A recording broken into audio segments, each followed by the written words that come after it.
All right, I'm recording now, okay? You're not going to try and bite the camera, right? Okay. I'll take that per. I'm signing and sealing our agreement with a head scratch right now. There we go. It's slightly off camera. You all can't see it. But her forehead is getting a mighty scritching. All right. Oh, hey, ma'am. Watch that tail, please. Yeah, well, clearly she is the star of the show.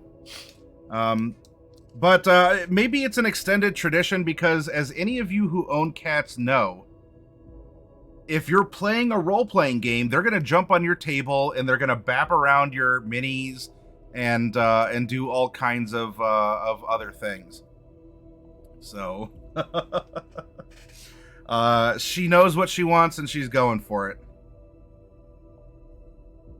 Why are you licking my monitor? Are you a window licker? Are you a ketchup drinker? What's going on here?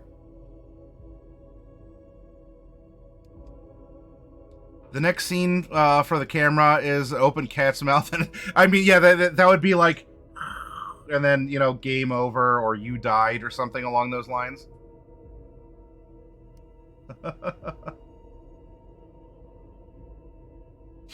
Oh yeah, she's full of something.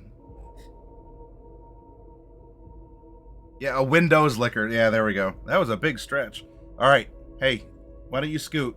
Huh?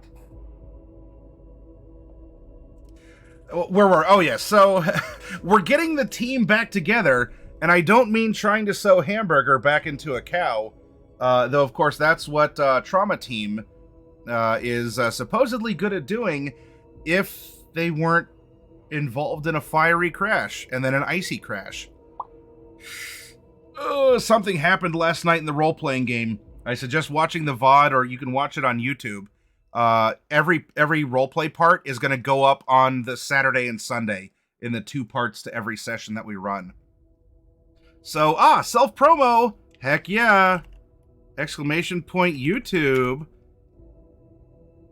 I'd be very grateful if y'all did watch. We have all of our lessons up there. We have a long-form D&D campaign up. You're going to get to see the Cyberpunk one be posted as well.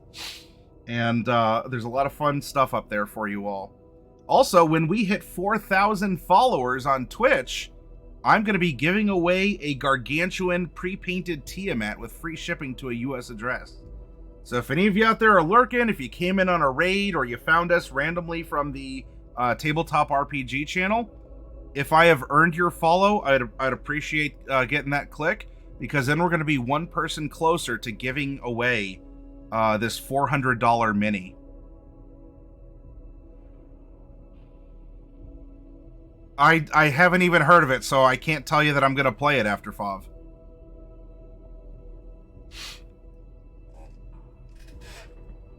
So I'm sorry if I'm missing out on something that you had talked about. All right, now where did we leave off? We left off.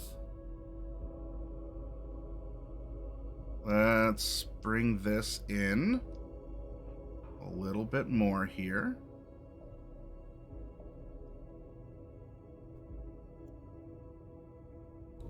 And we have to get our rocker boy and our med tech and our nomad up.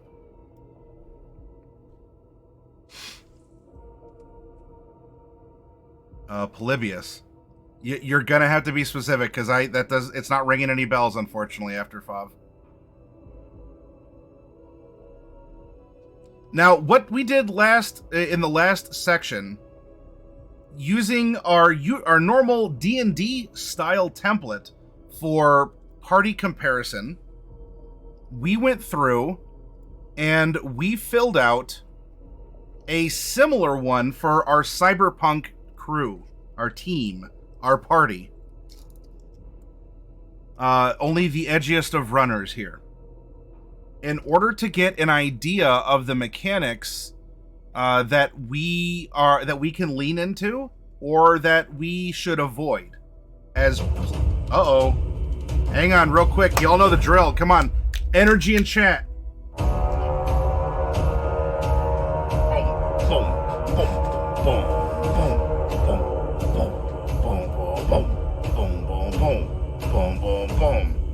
Welcome, Raiders.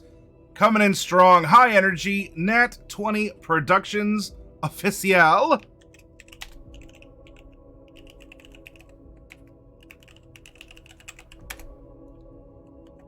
Shout out Nat 20 Productions Official.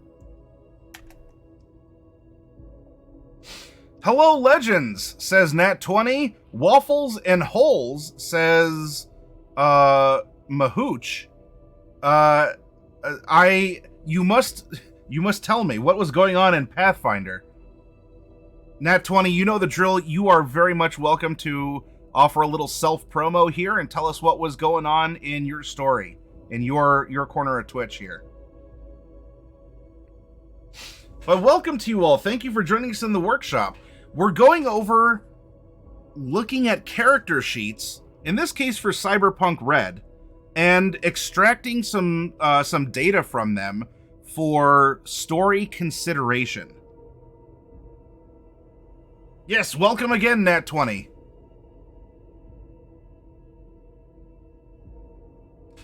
In our D&D workshops, we've used this for years, where we'll put the party members up, we'll compare them, you know, what are their skills, and then we'll finish with a SWOT report. And we're going to do the SWOT report, a brief one. I want to introduce the concept. We're not going to sit down and detail one tonight. I'm not starting up a business. I don't need to apply for a loan. So we're going to leave this for the concept, but I want to show you how to go about it. And then we're going to move into more of a role-play comparison, also using the concept from our D&D workshops to show you the universal nature of our concepts in our workshop. Mahooch says, it was a lot of waffles and a lot of holes. Did you emerge from like a crater or a sinkhole in Belgium? What happened here, Mahooch? If you can give us the lowdown here. A lot of you came over. I hope you're not stuck in ad purgatory. I should have ads turned off, or at least as much as possible. Yeah, tell me what was going on over at Nat 20. So yes, we went through and we checked out the stats and our derived stats of our characters. We talked about why, can any of them get away with basic driving of some vehicle? And then we went through and we listed which skills in which they have a base 10. So stat plus skill level is 10 or higher. The blue skills being base 14, which is the next tier of professionalism, giving you things that pretty much this character doesn't have to worry about unless there's a special circumstance in that next level. There was holes in the waffles. There was waffles in the holes. Dear Liza, dear Liza. So here's the philosophical or existential question. If a waffle has holes in it, is it still a waffle? Or is it a tennis racket? In which you give people an awful waffle. If any of you know of, if any of you know what that is. And why you need a tennis racket for it. So we went through the skills and we were discussing how you can look at this as a player and as a GM. And the last thing to bring up here is a suggestion. None of this is 100% needed, but depending on the way that you think, the way that you approach this game, these are different methods that you can use to try and better conceptualize what is going on. So we have our strengths, weaknesses, opportunities, and threats. That is a SWOT. That is the SWOT. In fact, there we go. Rosewolf is just getting hungry now. I know it's 2 a.m. and a waffle sounds really good, doesn't it? It is about that fourth meal time. Trademark Taco Bell. But they don't have, the closest that they would have to a waffle would be a quesadilla. Now you're making yourself hungry. Well, it was a very good Pathfinder session then. You were so into it. It is physiologically making you want to get into the next session. So you did a good job, Nat 20. Though you just got to watch out, because if you make a bunch of people, if you make your players or your audience really thirsty, that's a whole different thing. So strengths are things that are internal to your party or to your group. In a business case, it is what is a strength internal to your business. If it is your job, if your business is selling cacti, a strength of your business might be the experience you have in succulent. Speaking of thirsty, people who are very parched and very thirsty want something very succulent. In succulent horticulture, right? You have a team of people who are growing cacti for you. They're professional people, and you have the equipment. You probably even have the location. You might be in a desert region, which can very easily and natively grow cacti. Weaknesses to like, what would be an internal weakness? If you come up here,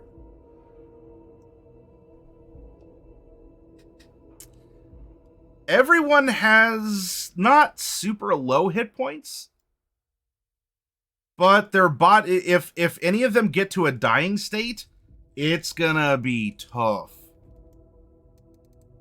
A weakness of the group, it's not being weak, as that would be measured by dex. Body would be similar to con in D&D, if we want to translate the stats here.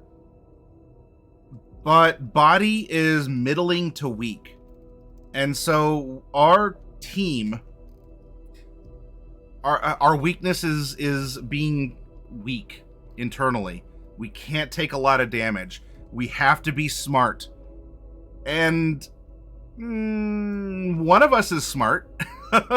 Not that 4 is like infantile. Or that 5 is, you're a middle school dropout, kind of a thing. But we have one strong, intelligent party member, and the other 2, probably it's more they interact with what's in front of them. Okay? Tech. I swing blunt things at heads. That's what I do. I don't care about the physics. I don't care about the technique. I guess I'm sorry, that's not off of the tech roll, but I'm sorry. I understand the circle with the line at the top is the power button, okay? That is as technical as Chopper is getting. Butane knows how to work the band gear, can plug in the amp. It is pretty well-rounded in that regard. Now, Friend has the hookup in many senses. But we could say that tech, and living in a world of tech, that could be a little dangerous. Tech and hit points are looking pretty low here. A weakness, it doesn't have to be across everyone. A weakness could be Chopper's humanity. Chopper's humanity is a threat to the others because all it takes is a couple more tragedies, a couple more upgrades, and Chopper might be slipping into cyberpsychosis. That can be tough. Especially so if Chopper goes feral and starts trying to eat Butane and Friend, that's an internal weakness to the party. We could also look up here, and these are all the skills in which they have 10 plus, so there's a lot of automatic presumptions, but we could come over here and say that only one of them is capable of easily piloting any kind of vehicle. If we took a look at if we did a comparison of all the skills, it looks like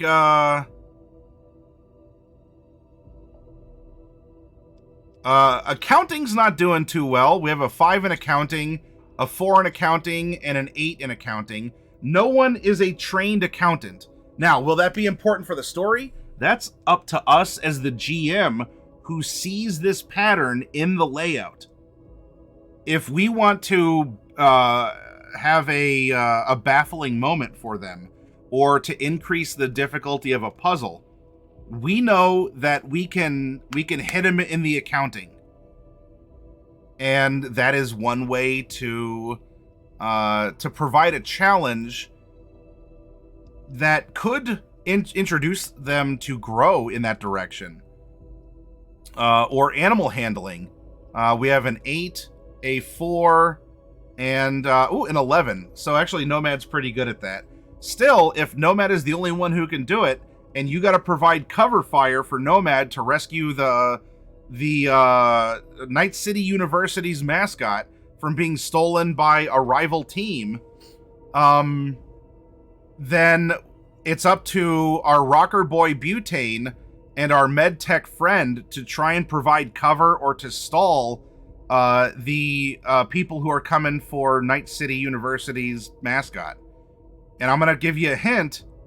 Our medtech isn't going to be the best at this. We have a 3 reflex for shooting, and we can brawl. You know, we're good at evading. We can brawl. We can kind of swing a weapon. But if we're getting that close, and also we're risking, I mean, if we're risking ourselves, we're the medtech. So what's going to happen here? So we can look at the patterns among the 3 characters and find the weaknesses inherent to them and the strengths inherent to them. If for some reason they all took handgun, and our first 2 did, our medtech didn't. Now we built him a little different, but let's say all of them did. We know a strength of the party. They are going to have a handgun and they're going to use it because all of them can. They can do some cool combo stuff, etc., etc.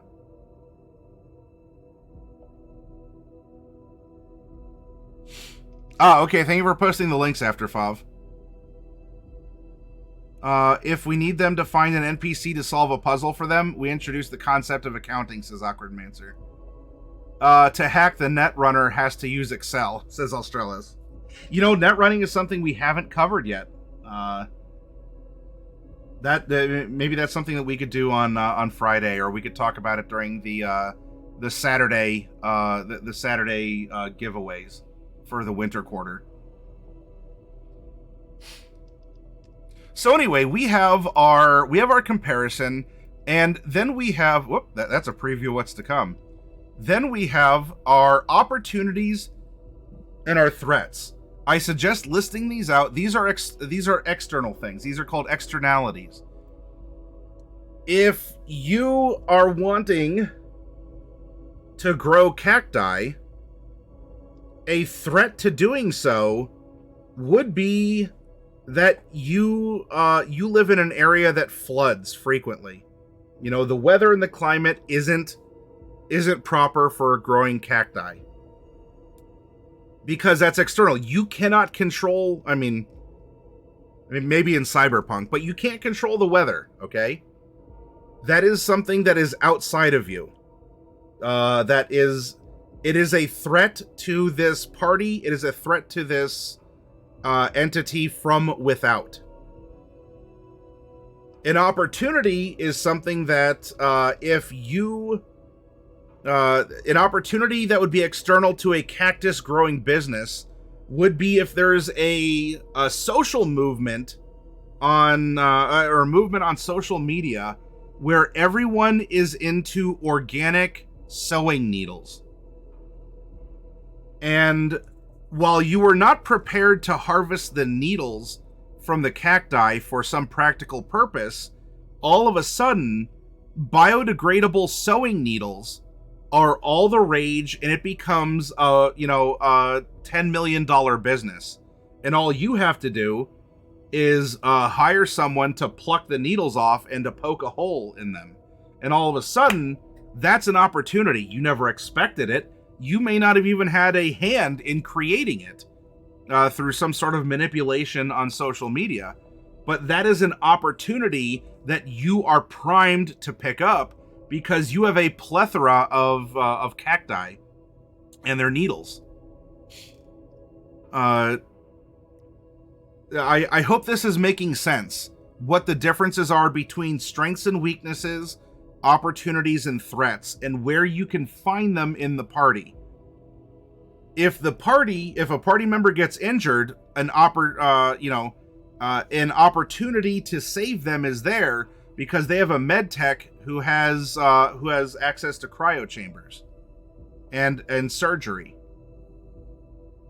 So an opportunity to save lives is there.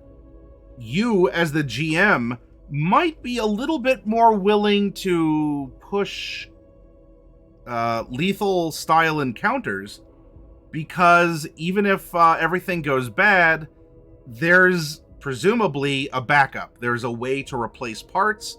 There's a way to repair parts. There's a way to preserve life. If there was not a med tech on the team, that would be a huge threat. Any injury would be threatening because it's going to cost extra to get fixed up, and everything is going to be a lot more immediately threatening to the group because you don't have a source of repair of your meat tech or your actual chrome after you got chipped. Using this is a great way to think about the party in other terms. Not just lay everything out side by side, but hey, some of you might function better in this kind of environment. Others of you might actually like making a SWOT report by looking at this data or by looking at each of the characters. Now, if you're a GM and you give this as an assignment, like as a group assignment to the players at your table, I want you to look at each other's character sheets and I want you to tell me, I want 3 strengths, 3 weaknesses, 3 opportunities, and 3 threats. That gets them to understand each other.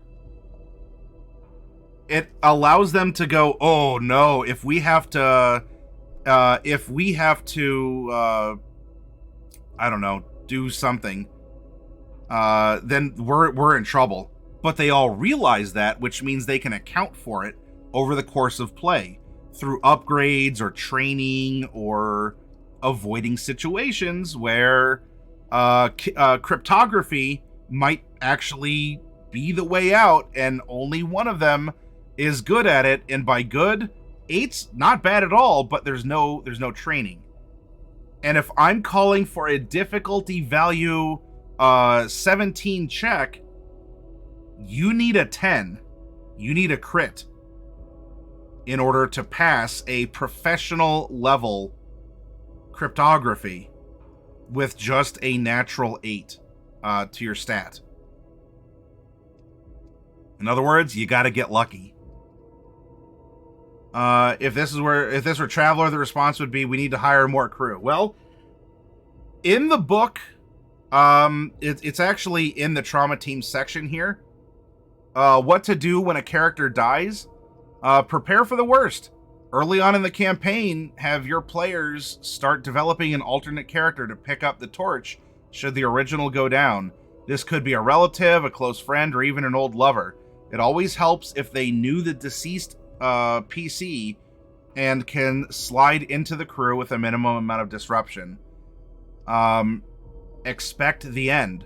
The other way is to psychologically prepare the players to expect death. This is what Mike calls the samurai do not fear death option. Cyberpunk, in all its incarnations, has a reputation for being a deadly RPG to play. There are even jokey cartoons about it. So set the players up from the beginning to expect sudden and brutal death. Sell the idea that when they will go out as heroes in a blaze of glory. And when it happens, do whatever you can to make that death a scene everyone at the table will remember and talk about for days. Unlike D&D, you don't get magical healing. It's not like, oh, I took 3 fireballs straight to the face, and Clara can just go, you're good. Oh, you do not get that in Cyberpunk. So it is something to be prepared and mindful for if you are stepping from only playing D&D or mostly having that as your experience into a system where there's no coming back from death spells. Now, I as a DM take that off the table just because that's my DM style, is to not have coming back from death spells. But in this system, that is not an option. You know, there's no resurrection. There's no reincarnation. When you're gone, you're gone. And so the consequences of your actions are going to mean a lot. Yeah, no lay on hands. Well, even then, there's only so much they can do. We open the section by saying, can the trauma team sew Hamburger back into a cow? And even if you have the modern equipment that a trauma team does, even on a platinum, on the executive subscription, there's only so much they can do. Once you flatline, you flatline. Oh, okay, thank you. Thank you, After Five. I'll take a look at that when we finish.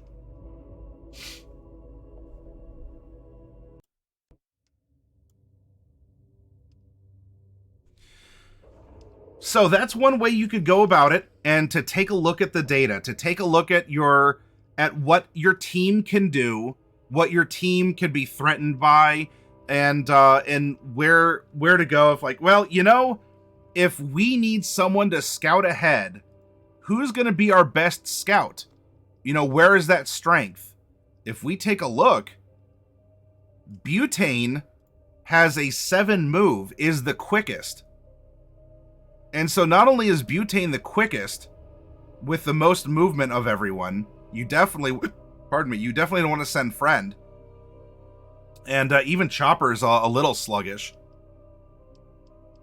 While it's not the base 14, Butane does at least have the base 10 evasion.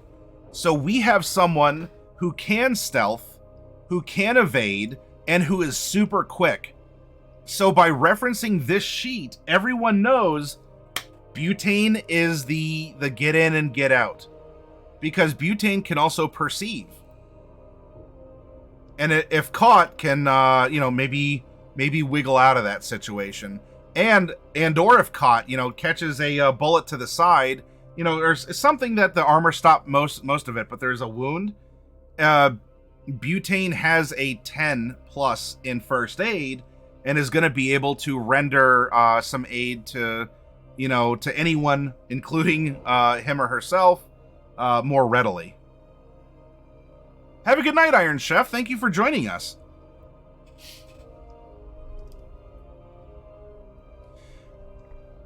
Now, how else can you take a look at the party and try and find ways to extract story elements from them?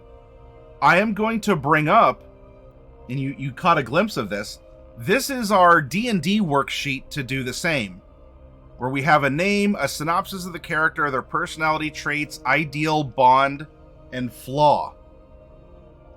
Now, we have that is the background of 5th edition characters. In Cyberpunk Red, this concept is going to be found in the life path, where we might be able to find a lot of similarities in a role-playing sense. So I'm moving this. It's a little off screen for you all. But I'm going to show you what I'm getting at here with what we're doing. Okay, I think I shrunk that down about enough. So we have our first character is Chopper.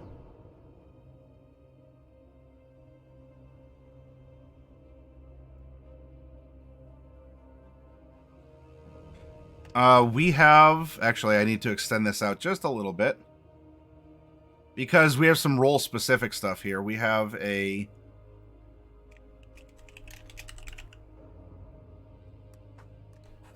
East Asian...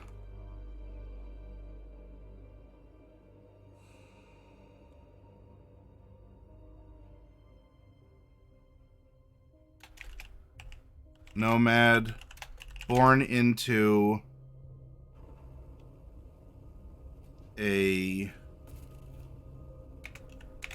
an air pack ganger family.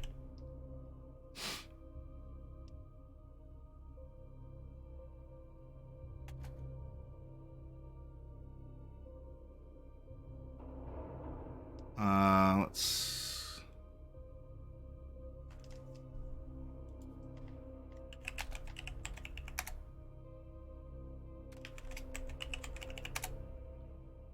Okay.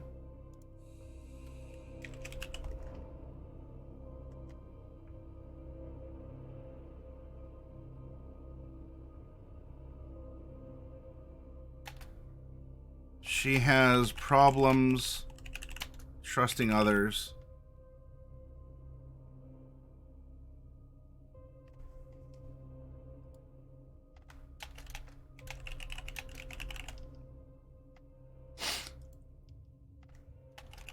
Outside of her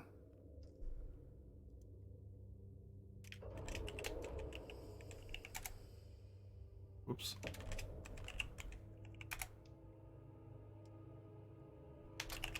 Her mother.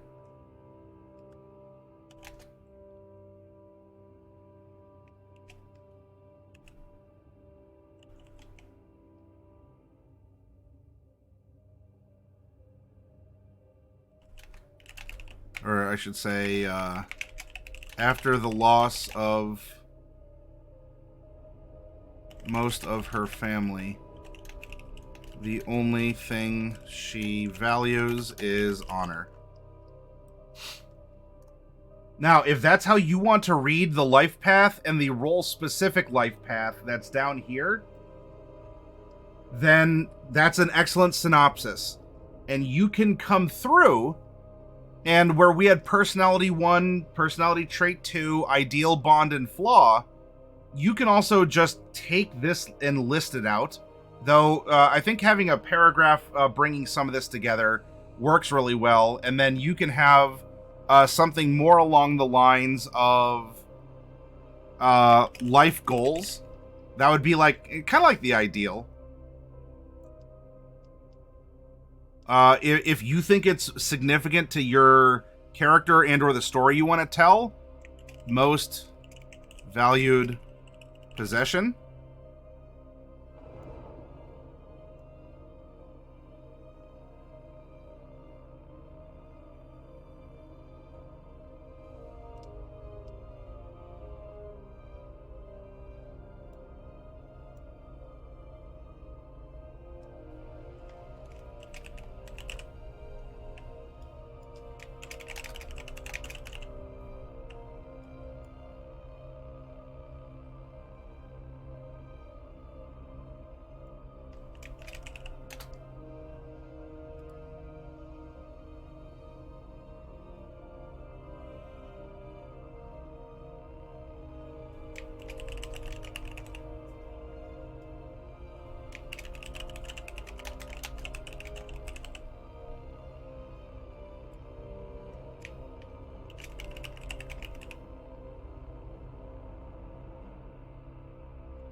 And you don't need one for everything, kind of like what I have here in the D&D sheet. You know, it can work out in different ways, however you want to do this. If there's something else that stands out, because instead of all this as well, You can also make something that would be friends, enemies, lovers. And in this case, we can put 0, 0, 0. If you want to do that too. And you'll see why we're gonna have a comparison here in just a moment. So we take this as a as our template. And then we have character 2, and this is butane.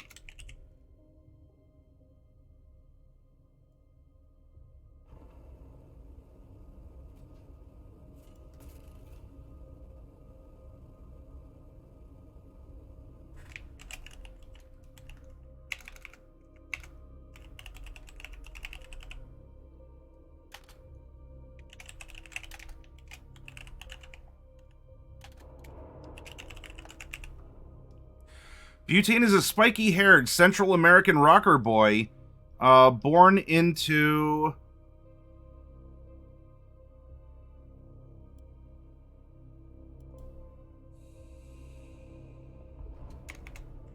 a family of combat zoners.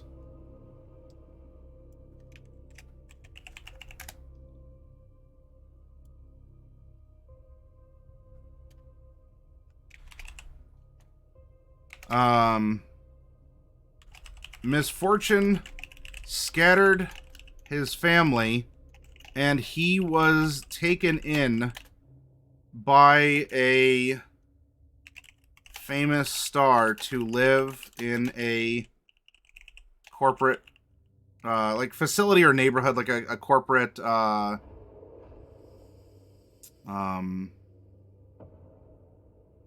a safe walled community.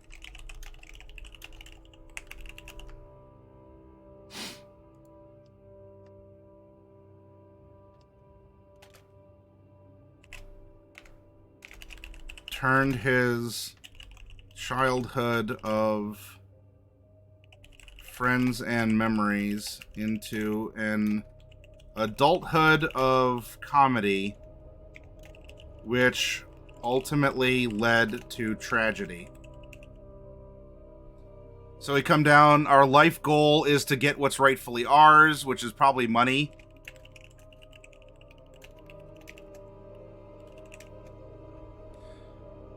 A diary is our most valuable possession. Our style is leisure wear. Our personality is shy and secretive. And for our flaws, enemies, and lovers, we have 0, 0, 0. So, like, we grew up around people, like, around other people.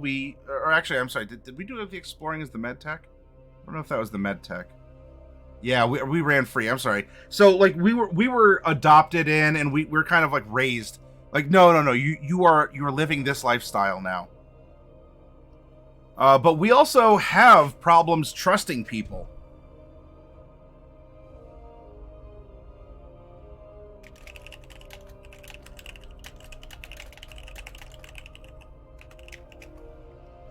So turn this into a brief paragraph, and let's compare some basic stuff across each of them. And then we have our third character here, who is our medtech friend.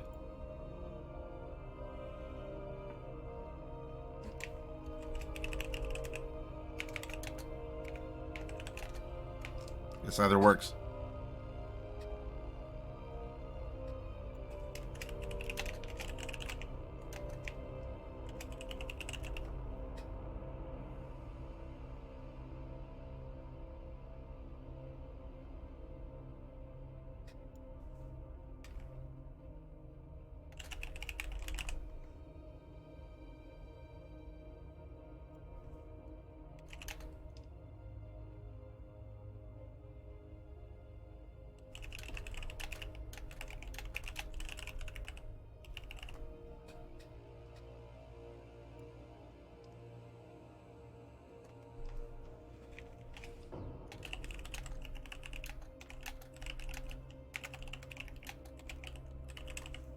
Let's see. Garnered. Hi, Wended. Good to see you again.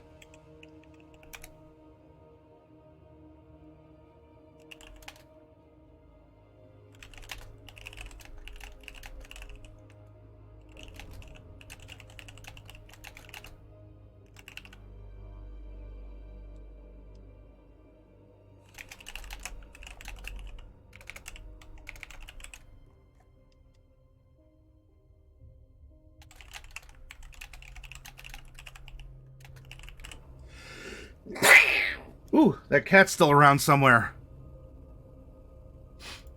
Alright, our life goal is get off the street and back into a comfy life of our own.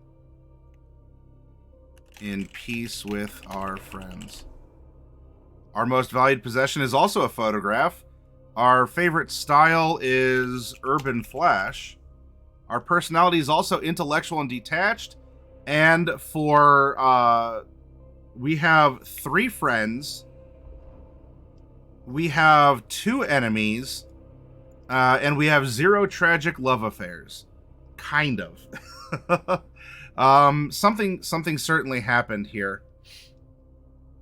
Or actually, I'm sorry, the something, our tragic, we actually did have a tragic love affair for, Chopper. Sorry about that, everyone.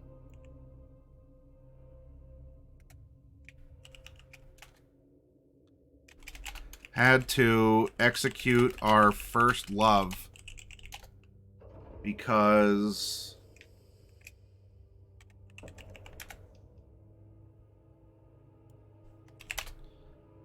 he ended up learning too much about our family business of smuggling.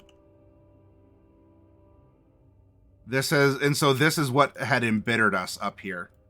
So this was actually very tragic. Down here with our character 3 of friend, we do not have tragic love affairs, but our friends, an old enemy, or actually 2 old enemies. So 2 old enemies from our childhood, and one who's always stuck with me through it all. Then our enemies, we have a former friend who is now our boss and has dirt on us enough to sick the police on us if we get in... Yeah, a much different kind, Australis. Yep.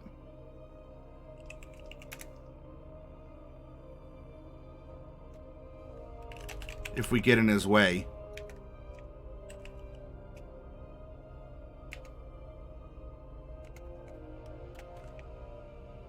Let's see. This was accused of... Oh.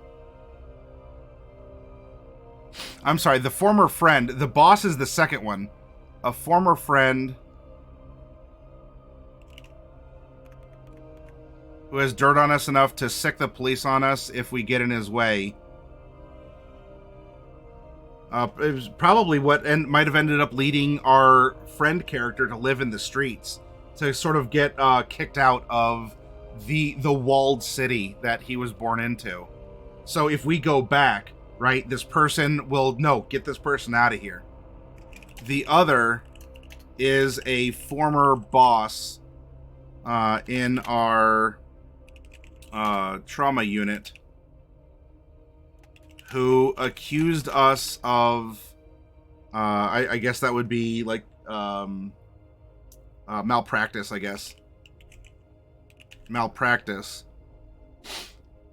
And will rip our face off if we ever encounter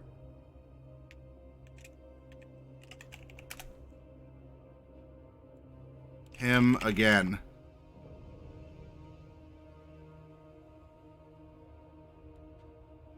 We kind of have. It's not a tragic former lover, but we do have someone to consider here, who is our partner. We are a body sculptor. We do have a possible romantic partner. Our current body sculptor partner is a... Ooh, this is good. A burgeoning romance.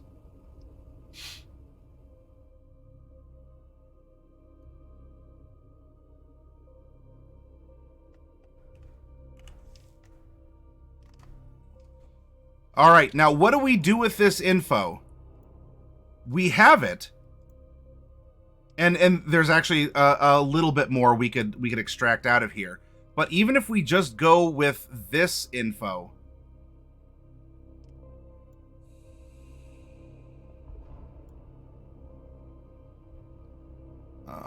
what's the right? There we go. What can we do here? Right? We did some quick analysis. These are all... It doesn't matter what our dex score is. It doesn't matter our luck pool. It doesn't matter what our humanity is here. What can we find that are commonalities between our three characters? You can highlight them, like we highlighted the numbers. If we go here, we have two people who have this intellectual and detached personality. And so this could possibly, I mean, it could also be a repellent, but this is a bond of some fashion. Maybe they can relate to each other in certain ways. They can speak to each other. This is what gets the banter on the team. This is what both causes and solves the aggravations of the team. We have someone, we have Butane, was taken in by a famous star to live in a walled, safe community. So let's highlight this in a different color. We'll go pink, because up here, born into that should be a corporate family, and set free to roam the neighborhood. This is something these two can find some relation with. Yep. Both of them admire a photo. Now, is it of the same person? Ooh, it could be now that we're comparing notes. Or it's different, but in a moment of stress or tension, when Chopper reaches in and pulls out her photograph and she's looking, and Friend looks over and says, "You too, huh?" Those are bonding and roleplay moments. So, is this important enough that you have to highlight it? Maybe.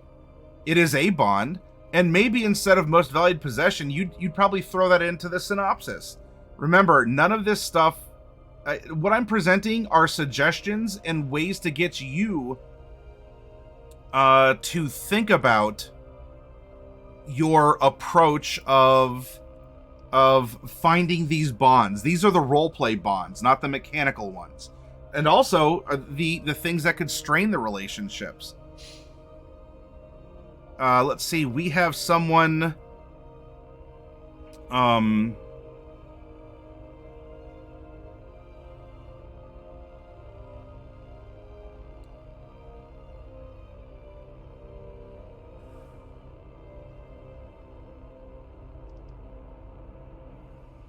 the life goal of Friend could be very similar to the life goal of this is more like hunting down and those who hurt her family, but ultimately Chopper doesn't want to live this violent life and wants to find peace, just like Friend doesn't want to live on the streets anymore and wants to return back to his peace.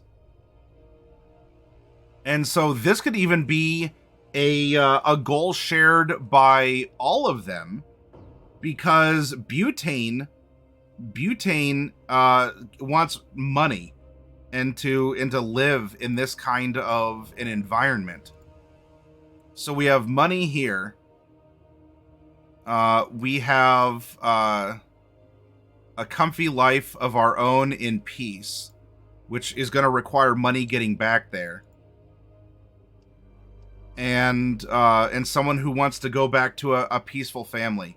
Now, if you go, nope, that's too much of a stretch, I wouldn't make that connection, that's absolutely fine. If you're running for these characters, this may look differently to you than it does to me, or the players that would be piloting these characters. But now you have an idea of how you can extrapolate roleplay prompts, conflict, and sources of engagement and agreement.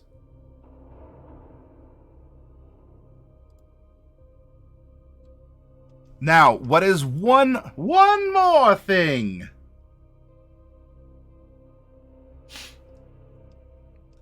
This is a little bit more straightforward. We don't have a character for. I'm not worried about this. Our setting inspiration, if we know that we're running in Night City, there's plenty of that in the book and you can read it. Now, is there something in particular about a portion of Night City? Well, from character 1,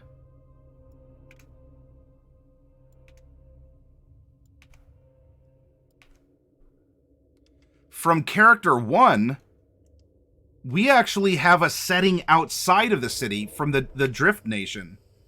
The floating, or the flying Drift Nation.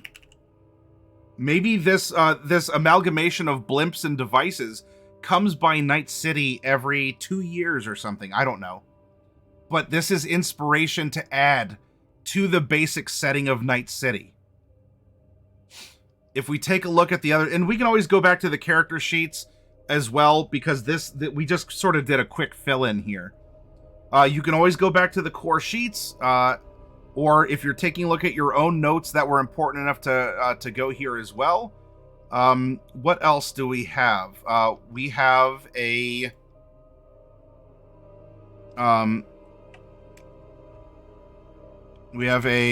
walled city, like a walled part of the city, and another walled part of the city, like a corporate place.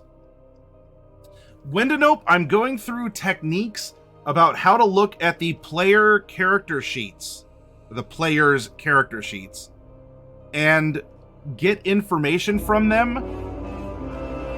Uh-oh, caught you peeking, 3HB2. Welcome to you. Welcome to the Hero Zone.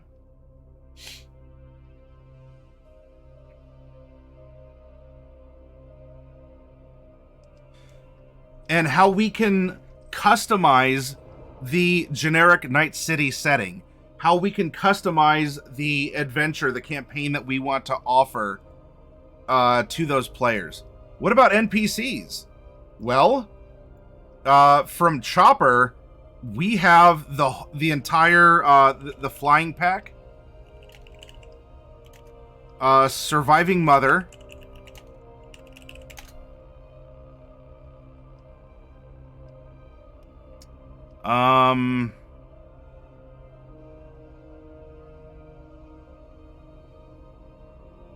those are the two obvious ones.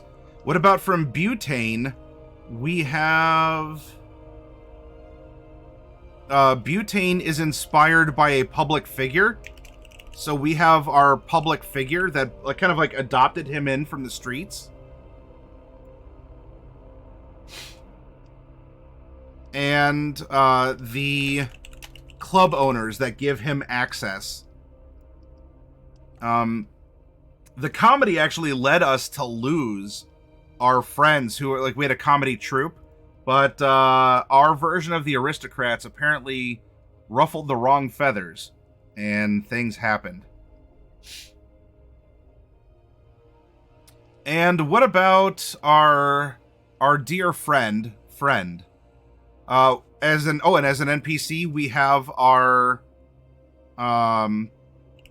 possibly romantic partner.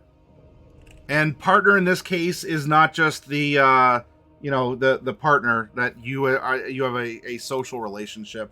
This is the business that you are both trauma team together.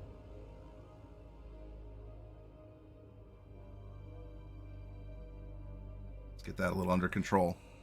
Now, what about some villainous inspiration? Well, the person who made her execute her lover, and also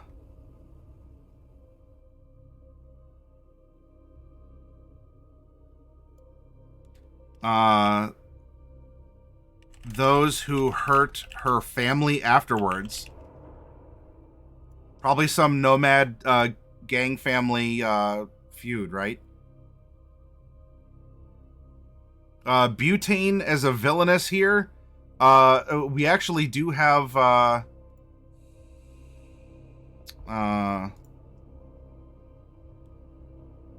we have an older media star who feels threatened by our rising fame.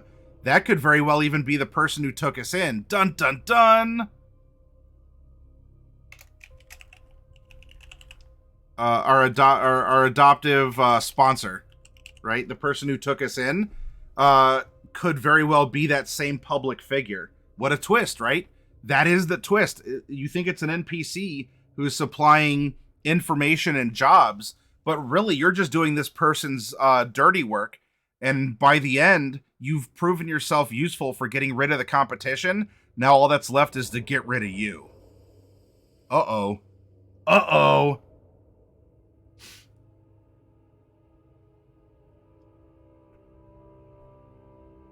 World building is a bet? A bet on what, Wendanope? And if we go to friend, we are just straight up bringing two enemies. Our two enemies.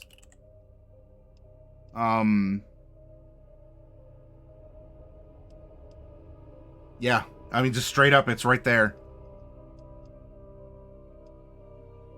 Critter Misfit, hello. They just keep sending you on harder and harder missions. Yeah, so you die naturally. And everything, like, there's a trail of receipts. No, they were able to accomplish this last thing for me. This is a next reasonable step to send them on a job.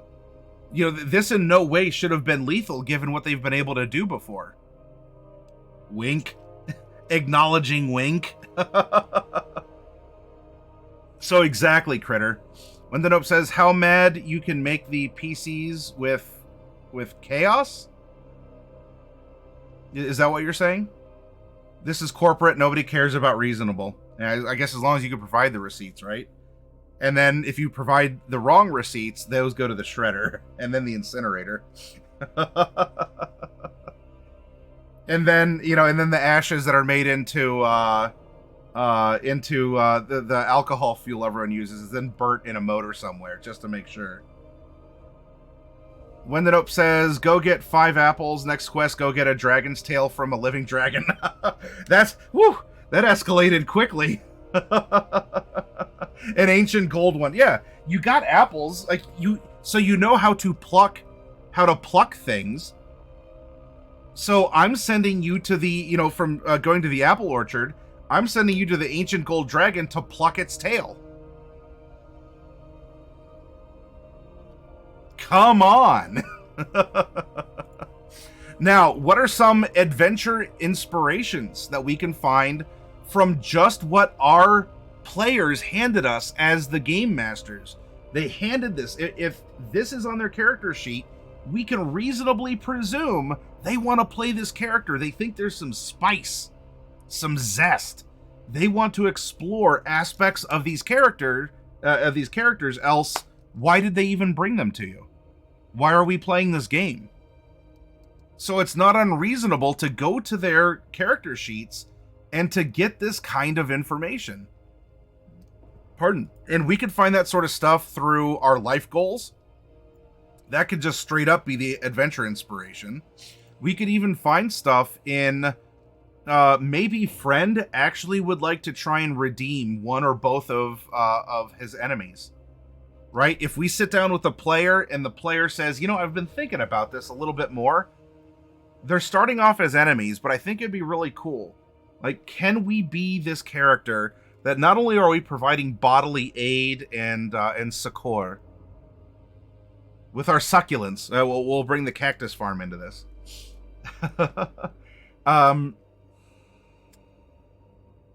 Can we heal the heart in a city where people's hearts have gone cold, or are no longer they have human hearts? And so that becomes something thematic. That can become a guiding light for the player. That could also be an adventure inspiration. Can you redeem someone who was so injured, and in growing up in a threatening environment, because even if you're in a walled community inside of this mega city itself, any injury is still a threat. You still look weak to other people. And there's a lot of others who will take advantage of that. So, could we have redemption of enemies, a return to the walled city, acceptance of life on the street? Those are adventure inspirations. If butane here is to get what's rightfully ours, our adventure inspiration would be to gain a personal fortune by making something of ourselves. Now, as the GM, maybe you want to discuss this with the player, maybe not. I'll put this in parentheses because this could be the note that we add. Ultimately, he is going to inherit the wealth and status of his corrupted and fallen sponsor. That's a note to us for our adventure inspiration, where we can run that and we go, all right, ultimately, like that's going to be the twist. That's going to be the big reveal, is this very kind old kind of Scrooge McDuck actually turns into the villain at the end kind of a deal. Critter says, maybe a story where they find information that would get their adoptive killed after they discover the reason for missions, but they use it to save their life instead of end it. Creating a possible Ooh. So it turns into like a devil you know kind of a thing, Critter Misfit, if I'm understanding. I was going the other route. Oh, okay, all right. Hey, and you see, we are getting different prompts from the same, different results from the same prompts. That's exactly why these thinking exercises. Sometimes just open up a Word document and put words out there. Get it out. Get it on the table. It's a bunch of Lego blocks. Build whatever you want. Shuffle them. Organize them. Do whatever you're going to do. Sometimes just getting it out there is enough to... We get our brains turning. What's the adventure inspiration for Chopper? I mean, this is a whole family revenge arc.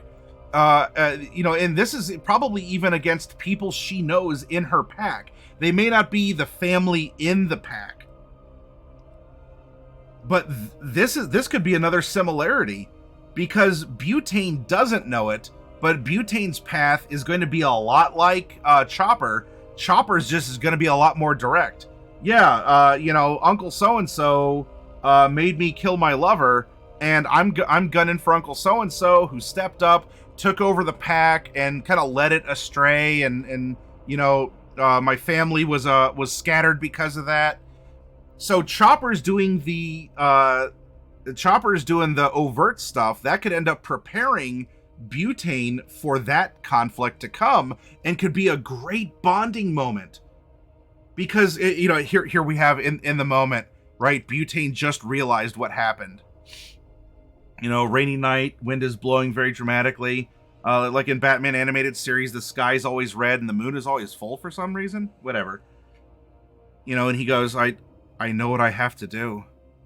Chopper, how did you do it?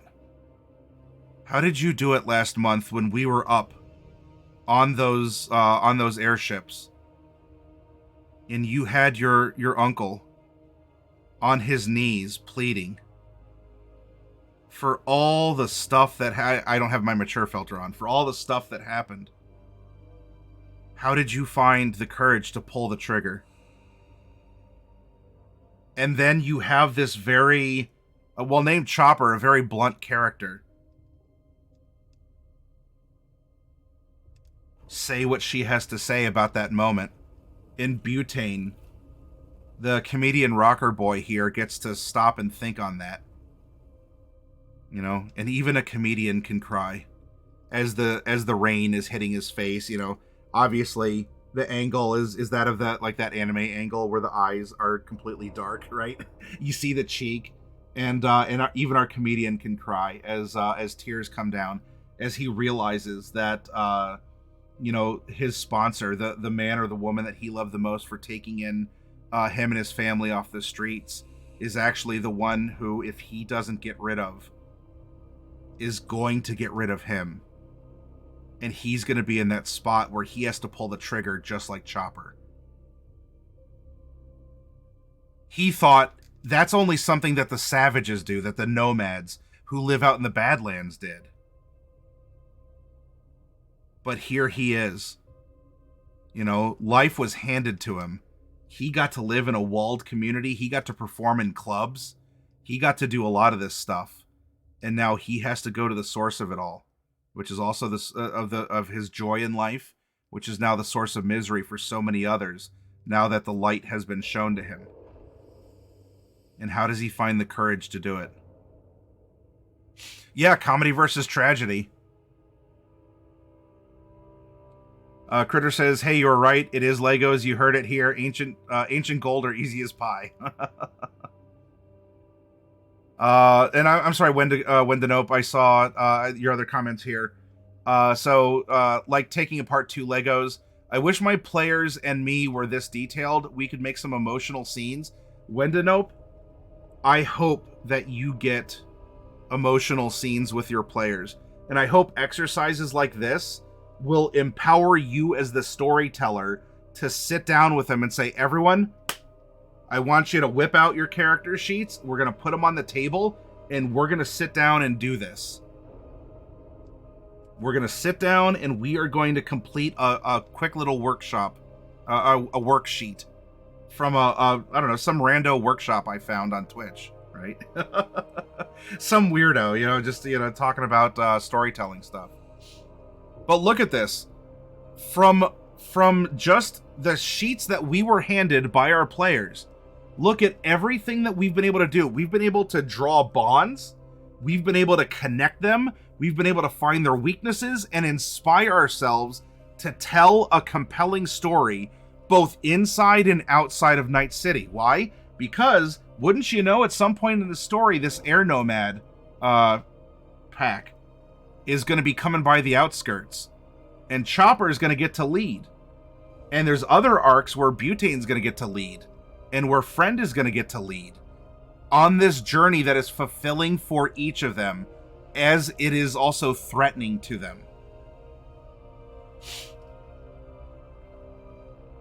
Yep, just whip it out. Tell everyone at the table, whip it out, put it on the table. We're going to see what you got. Critter Misfit says, these kind of questions are always very helpful and very difficult for me to do. I love them. And Critter, I hope in your own way too, whether or not you do any of this with specificity, I hope that this at least prompts you to sit down and conceptualize it yourself with your fellow players, or as your by the way, if we're talking about like flying things, big what? That's so unreasonable. An entire several thousand people who could just fly and float in the sky for months at a time. Where would you ever find something like that? Wherever. By the way, most of you may only ever catch glimpses of my nerd shirts. I wear nerd shirts most every night, and if any of you are perceptive enough to pick up on the nerd shirt, then congratulations. But I hope these exercises truly do give you something to think about, give you an approach of an idea. So, awkward Mancer, why are you saying the quiet part out loud? Look, I even got the Tesseract. Come on, man, don't blow my cover, all right?